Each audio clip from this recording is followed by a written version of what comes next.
What would happen if you combined Matt Stoney, Sam Sulek, Fusi, XQC, and Mr. Beast, and then you got a YouTuber out of that combination? And then what would happen after that? I'll tell you, idiot. You'd get Steve Will Do It. If you guys didn't see my last video, Demi Lovato hit me up and was like concerned for my health.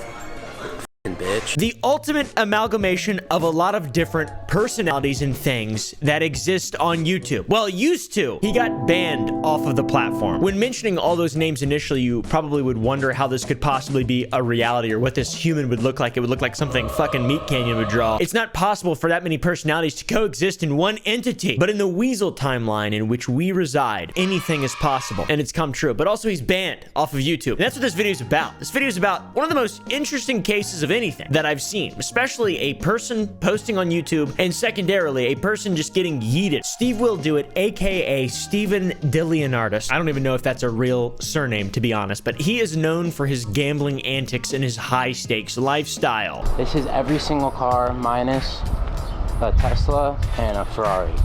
So we're missing two. He was also known as a major part of the Nelk Boys up until 2021. The thing is, we have no say or choice in what we do or what's on camera. We'll let the liquor choose someone and choose something to do. Wine today. We'll let the wine. See, the wine's in control. We have no control. Dude is insanely rich and also insanely poor. He makes a lot of money and then loses a lot of money in very short periods of time, and it is absolutely unbelievable and insane, and it cannot be healthy to gamble this much stuff. So basically, I said, I'm gonna go win some money for Dana White, right? I won 800 grand and I paid off 800 grand of his markers. It made me feel like a superhero and I thought I could never lose. And then I went and I lost $1 million. But before the gambling antics that were the undoing of Steve, which we'll get into the specifics of that because it's a very muddy situation that has a lot of things that I want to learn about and things that I want to ask you guys about. Before he did all the gambling shit, he would eat 50 Popeye chicken sandwiches and them bitches was drier than a biscuit. Look at him attempting to eat 50 Popeye chicken sandwich. What a strange, interesting video. Very boring. That's just a lot of sound and eating sandwiches. I'm not sure who was watching that, to be honest, but he did that. He also busted predators at Walmart, which was awesome. All right, so this is how it can go.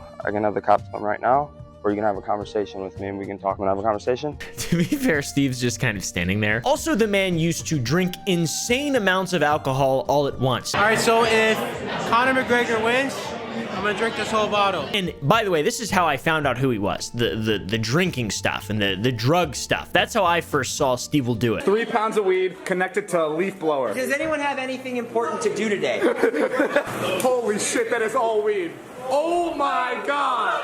Now we go. In my old age, I care less. Now, what people are doing on the internet, I really don't care at all. The gambling stuff is fucking dumb, and the alcohol stuff is fucking dumb, but people are still gonna do it. But I did find this entire story interesting, and I wanted to cover it on the channel. Doing all this stuff for years with the Nelk Boys, and then doing other things like getting kicked off cruises. Well, we came here planning on getting kicked off.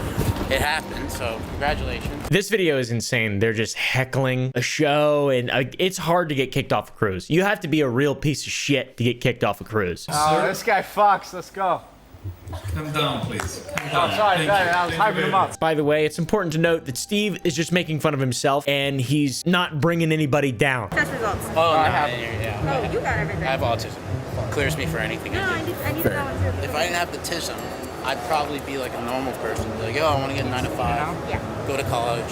I don't want a 9 to 5. And this is something that I want you guys to keep in mind as we traverse this situation and scenario. You have these guys just being pieces of shit. Oh my God, listen to me what I want to say. Excuse me. Excuse me. This is how you teach him. No, come here. And then you got Steve making fun of himself. Me and my sister have a channel because I got her pregnant. It's like a day in the Oh, life. so it's a funny It's like a family channel. Being a nuisance at college lectures, very epic. Him and Kyle Nelk guy. The drinking in lectures prank. Oh, wow. Now we get to the gambling side of Steve specifically. That's what this video is about. It's not about the Nelk Boys. It's not about Kyle. It's not about those guys. It is about Steve Will Do It. And honestly, the most well-known and biggest part of this man's personality, it seems nowadays, is gambling shitloads of money. All we gotta do is make 10K off 50. All we have to do is make 10K off 50. That's it. He has shown massive winnings at casinos, winning over $500,000 at one table. 300, 325, 335, 345. What are you at? 345 plus 65, 510. Oh my God! He also has this amazing scream that he does.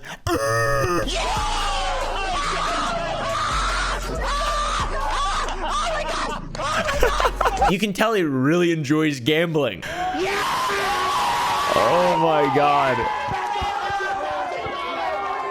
Wow. I'm honestly happy for him. Check this out. Big win. Steve will do it. He knows what he's doing. He's gambling. It's an addiction. There's a lot of problems. There's hotlines. It ruins marriages. It ruins people's lives. This man and a bunch of other creators have sort of made a platform that's based around it. What's the most you've lost in one night trying gambling? In one day, I think it was $24.9 million USD. They base their platform around this website called Stake.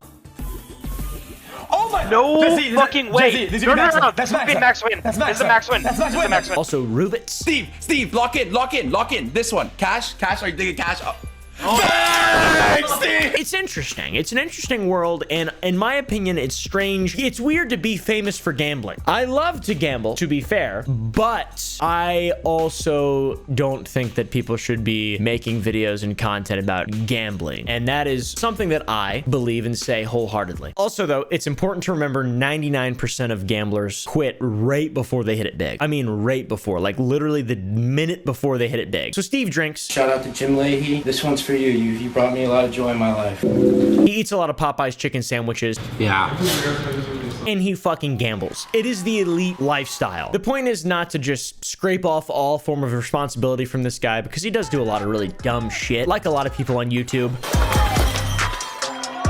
The point is to get an understanding as to why all this happened. That's a bit of a primer. Do you guys think that he's being manipulated? Do you think it's possible that he's in with the wrong crowds? Maybe if he was making content with Mr. Beast, he'd be an entirely different individual. There are quite a few character references of Steve Will Do It saying that he's the nicest guy ever. What's your take on Steve? I love Steve. Steve's one of the nicest fucking kids. He's a great guy. On the planet. There are so many viral clips of Steve doing the most absurd shit, most of which are with other creators or rappers or whoever wants them or him to do crazy shit. It begs the question, is he entirely responsible for his actions? I personally, maybe because I'm just a massive idiot, wonder if sometimes that he's being manipulated or taken advantage of by the people around him. I mean, he just gives money away all the time. Nah, it's love, bro. You serve us, bro. We appreciate it, bro. My service is free. No, but I really don't need anything, man. It's a pleasure to serve. Yeah, I was gonna count it out, but here's 10,000. And we've seen this before. People who are incredibly generous and sort of dumb surround themselves with people who just take advantage of them. And then as soon as the money dries up, they're alone. And to be clear, I'm not trying to deflect any blame of the dumb shit he's done or absolve him of any level of responsibility for actions he's made or things he said. He said a lot of really stupid shit and also messages that he's conveyed potentially. I am merely positing the idea that perhaps the situation is deeper than it appears. And it involves this. I'm not the best talker, and I feel like I may or may not have autism. Why do you feel like you have autism? I feel like I'm very dumb. To me, that's a really interesting clip. It seems like, I mean, he's serious about that. In my opinion, he seems serious that he thinks he might have autism. Like it was a setup, almost like a joke. And he's like, well, because I'm dumb, because autistic people are dumb. Right, Steve-O and other guy? But there was no laugh. There was no joke. He wasn't joking. He genuinely just thinks that he might have autism because he feels like he's dumb. I don't know what that means. Quite frankly, with his behavior, it sort of makes sense that he might actually have autism. He like just goes balls to the wall with every single level of decadence he can find his hand. Put it, you know, just a boost of dopamine, alcohol, gambling. He doesn't do the sex thing. He doesn't do that. He's been loyal to his girlfriend for like 100 years. And tell me if I'm wrong, by the way, he seems like a fellow who is just not comfortable in his own skin. Judging his behavior makes more sense under the lens of maybe this fellow is not manipulated wholeheartedly, but he's not fully there. Anyways, when I was younger, I wasn't able to speak, so I had to like do speech therapy classes. So he just casually drops the fact that when he was younger, he couldn't speak. What the fuck does that mean? He appears to only be able to communicate properly when he's drunk. Felt like you needed to drink to do a podcast?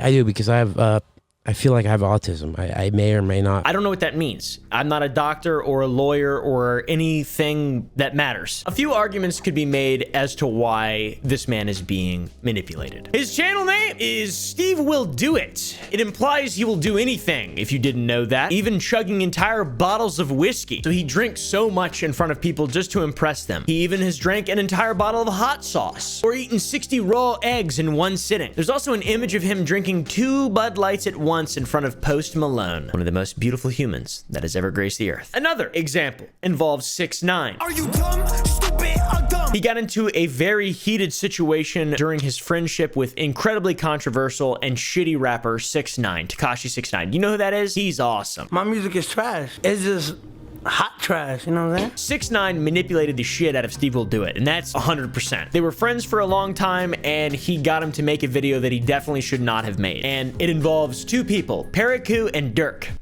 I don't know who these people are, but they're important to the story. For context, 6ix9ine and Dirk, Lil Durk, had beef, and a fella known as Periku looks like Lil Durk and was told by 6ix9ine that Steve wanted to film a video with him. This whole thing is so insane. 6ix9ine told Steve that he would use the fake Lil Durk to squash the beef. It's not here. It's not yet. We're here. I don't know if you like.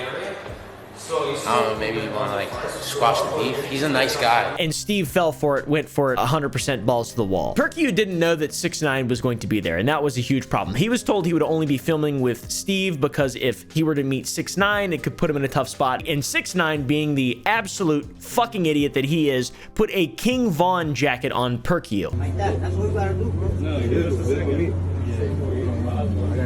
just got bro the jacket. You know what I'm saying? And if you don't know what that symbolizes, well, King Von was a drill rapper from Chicago who was killed in a shooting, a rapper shooting, gang shooting thing. He was killed by Quando Rondo's crew. So having the jacket on could apparently cause real danger for Perky and put him in, you know, a bad spot. Perky started saying he got set up by Steve. I was literally supposed to collab with Steve Will Do It. Like, I literally wanted to collab with Steve Will Do It because he hit me up first. I would never in a million years film a video where somebody is scared or uncomfortable, because I don't know if you guys seen any of my videos. I do the opposite. And then the shitty part of it is Perkio was getting hit up by whoever on 6ix9ine side, not my side, saying, hey, do you want to do a collab with Steve Will Do It? Steve Will Do It wants to film with you. 6ix9ine pulled an unknowing Steve into a situation that stemmed from a pre-existing conflict, and pulling Steve in and doing what he did furthered the conflict needlessly and made this person, Perkio, feel as though Steve himself was responsible for putting him in harm's way, like actual real danger. Steve was being used by 6ix9ine as a pawn. My name was used to get this kid here, and there was no YouTube video to be filmed. There was nothing. He loves getting reactions, though. That's kind of like the point. For example, he kissed Ali, otherwise known as Gorlock the Destroyer. Not from me. I do not call them that. That is the name that people call them. Pin fire.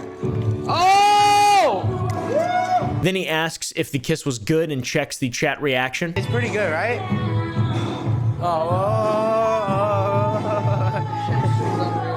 Dude, what's chat saying?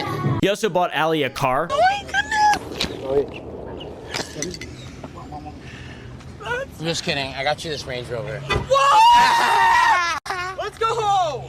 Yeah, you thought it showed up with a fucking Fiat? Also, he did just cheat on his girlfriend with Ali, aka Gorlock the Destroyer. So, he was banned, too, as a result of a lot of his actions and things that he's done. Did he deserve to get banned for the specific things that YouTube claimed he was banned for? I want you guys to tell me. Steve has no doubt done some questionable things, some immoral things, and profited at the expense of his audience's well-being, for example, promoting gamblings and things like that. But to act like this is a unique case and he's the only guy who is doing this and who has done this, and this isn't a pattern, it's just completely unique to him, is absolutely absurd. For example, Logan Paul! Welcome to Watch Mojo, and today we're counting down our picks for the top 10 reasons Logan Paul is hated. Also, Jack Doherty still has a fucking channel somehow. Trying to give him some advice, and he wants to talk rather Jack, than listen. don't interrupt him. He's very again, hard to please. get along with. I'm sorry. Jack, Could you give him another chance? There are so many streamers and YouTubers who do the same shit, if not worse, and don't get banned. I think there's someone hanging right there. Now, the official story why Steve got banned is because he forgot to remove the full link to a gambling website that he was using. It's really strange because you can upload yourself playing the games, the gambling games. You can upload yourself gambling, but you can't have a full URL visible to protect viewers. So crazy because you could say, hey guys, I'm on stake,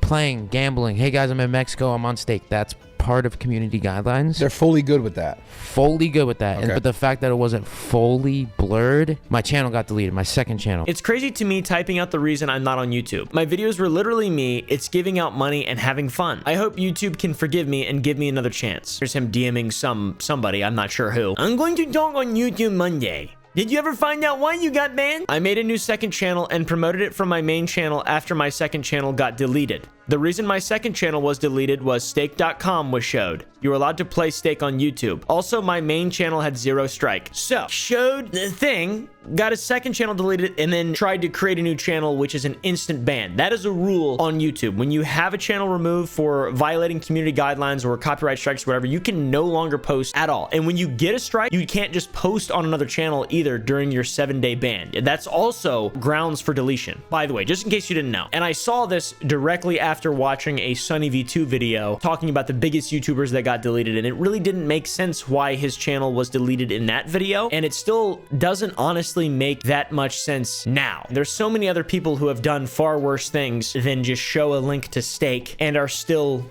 around. So it's interesting to me. He also tweeted this: my main channel got deleted when I have 0 strikes and my main mission is helping people in need. Is that true? I'm not really sure. I don't know where to find out because his whole shit got deleted, but there's a lot of clips of him just giving away money to people. One of my favorite colors is green. Green? Wanna know why? The same thing as my mom. Oh my god. It's for you. It's 10,000. And after he was banned on YouTube, he got picked up by Rumble and he continued his antics there. I'm trying to win back to 20,000. I won back 16,000. So all I had to do was win 4 grand more. I bet 4 grand, I lose, and then I go, and then it turns into me being down minus $270,000. He loves promoting fantasy sports betting. PrizePicks is the best sports app out there. Basically, guys, if you know your players, you know your sports, you put money on whether you want players to do good or do bad, it's a lot of fun. Now, one thing that could have led to his deletion of YouTube is potentially the involvement in the investigation from my friends CoffeeZilla and Mudahar exposing the super shady behaviors of Nelk and the people surrounding them, including Steve, and using the gambling websites like Rubit and Wizza. Why is a company like Nelk not going with an established casino instead of just like a brand new one like this? And this immediately got people thinking there's got to be more to this story. This is a multi-part series that I definitely recommend you all go and watch. And in part 5, Coffee confronted Steve, and at one point shows a clip of Steve saying that he's not using his own money to bet. I started like putting my own money in this. I feel like if I just filled myself with 4,000, it's like, right? But I see it as there's no point in putting my body or your mind through that type of stress. Right? I don't need it. Yeah, definitely don't need that, bro. Just like how when I used to play World of Warships or World of Tanks, I would have $1 billion because they would give me all the money. Or when Roblox YouTubers have a bunch of Robux that they're just given because they're creators. It's the same thing, but it's with gambling, so it's worse. When Coffee confronted Steve, he did get him to admit that gambling is bad and a massive problem. But don't you see the problem there? It's like if you're saying like, oh man, I got to stop gambling, I have no control, and then you're making the majority of your money from getting other people to gamble while you yourself don't really want to do it anymore. Like, isn't that kind of like a problem? It could be a problem because gambling's not good. So Steve knows. On his Kick page over the last 9 days, he's had 6 gambling streams, almost all of which are titled high stakes gambling. And the most recent one is titled winning back $1 million gambling. About 17 minutes into his winning back $1 million gambling stream, he tells a story about losing $500,000 in a fucking night. I owe 50 grand to the Red Rock, roughly, and I have a 400K limit. After I win the 800 grand, I think I'm God. So then I play again, and I just keep losing. Once I get to the 400 grand limit, I ask for a raise to 500 grand, get an extra 100 grand, lose that, and then I call my dad at 5:30 a.m. and say, go in the safe, bring all the cash I have, which is $500,000 I have. And yeah, I lost it all. And you can see that during this, chat is gambling vicariously through him and encouraging him to continue gambling. I like to bet on the horses, see? Meh. We've also showed thumbnails from a highlights channel, which claims to not have any association directly with Steve, is re-uploading clips of his gambling streams and getting millions of views from people just watching re-uploads of long segments of his gambling streams. It's really strange. It's just like the same face put in every thumbnail. It's like him and Dana White for some reason, who loves getting oiled up, or at least that's what I heard. This is all to set the precedent that Steve really hasn't changed at all. He's not doing online gambling anymore because he's not on YouTube. He's doing real life gambling. He's still promoting gambling. All right, boys, this podcast is sponsored by Prize Picks. Prize Picks is the best daily fantasy sports app out there. And that was the original issue that YouTube had, I think. They're just kind of allowing it, and then there's like the little rule with the link. It seems like they don't want gambling on their platform, and honestly, I do not fucking blame them. And I think that if Steve wants to be unbanned, he probably should just stop gambling and actually dedicate himself to helping people and, you know, doing stuff for charity or doing cool big videos a la Mr. Beast. You just witnessed a small village in Kenya get access to unlimited clean drinking water in less than a second. One down, 99 more wells in Africa to go. You're gonna love this video. Just be like Mr. Beast, but on the spectrum. And Steve really wants to be back on YouTube. He uploaded a video on his Rumble recently titled, "Will YouTube Unban Me This Year?" And it's like a couple minutes of him just sucking YouTube's cocker. My main goal, I want to be the biggest YouTuber in 2024. So I have to get back on YouTube. But YouTube, I love you. You're the best thing that's ever happened to me. I identify as a YouTuber. That's who I am, you know, so like hopefully you guys will welcome me back with open arms. Immediately after his love letter to YouTube, though, he talks about Christmas and how it was the craziest, most adrenaline-filled gambling he'd ever been a part of. Oh my God, Christmas Eve and Christmas was craziest, most adrenaline gambling ever in my life. First of all, on Christmas Eve, I did max bet on roulette and won 105 grand. From there, I did 40 grand on the Patriots to win 108,000. So it's important to make clear, I know he was not banned for gambling itself, but it's definitely a big part of why he is not unbanned and why he was banned in the very beginning. Without gambling, he would have been on stake without taking money from those pieces of shit. If he would have just stuck to the Nelk podcast and kept doing the fun bits where you go out and you talk to people and you fuck around and do the... I'd rather see pranks than gambling. It's even crazier when you think about the whole evolution of this situation, because he was exposed by Mudahar and Coffee for profiting off of audience losses and not even putting up his own money. But now he's off YouTube, he's balls deep, he only puts up his own money, and it's crazy. To add to that, I don't think he really learned at all from the consequences of his actions in regard to Coffee and Muda exposing him. Even 6 months ago on Rumble, he was back on Rubit, the same site that he was exposed for profiting off of. Just doing the exact same thing. I mean, come on. So Steve and Rubit were exposed back in 2021, and then July 2023, a year after Steve being banned in August 2022 for showing the fucking full URL allegedly on a gambling site. He's still promoting gambling. He's still promoting unregulated offshore gambling to his viewers, which just kind of proves that if he wants to get unbanned, he's not trying that hard to be in the good graces of anyone, especially not YouTube. Though to his credit, you can't see the URL anymore. Gambling isn't the only problem though. A couple months ago, he was arrested in Brazil following a live stream in which he had assault rifles. Ow! Ow! What the fuck? But it's speculated that it was fake because the cameraman was just fine when all this was happening. He then eventually addressed it and said it was a clear prank. I don't know if you guys saw the video, but it's going everywhere of Steve Will Do It gets arrested in Brazil. I mean, that was a prank. That was clear that like, and I knew it was a prank. The reason I knew it was a prank is when they just attack me and everybody but the cameraman. He's got a lot of dependencies, from alcohol to socialize to using fucking gambling to just make content. He's got clear signs of severe addiction, and that's all bolstered up by him in the past benefiting off the losses of his audience by promoting websites like Rubit Gambling. And a ban from YouTube seemed inevitable. It seemed like it would happen. Simultaneously, there are people who do really stupid shit still on YouTube and kind of get away with it. But I think if Steve really wants to be in the good graces of people, I would recommend stopping gambling maybe, and maybe do some good stuff and kind of appeal to YouTube in a smarter way. That sort of makes sense. Use that brilliant genius mind to genuinely be a better person and prove that. And I think that YouTube will probably forgive you, to be honest. In all honesty, 100%. The question is, will you guys forgive him? Just kidding. I don't fucking know. I don't care, dude.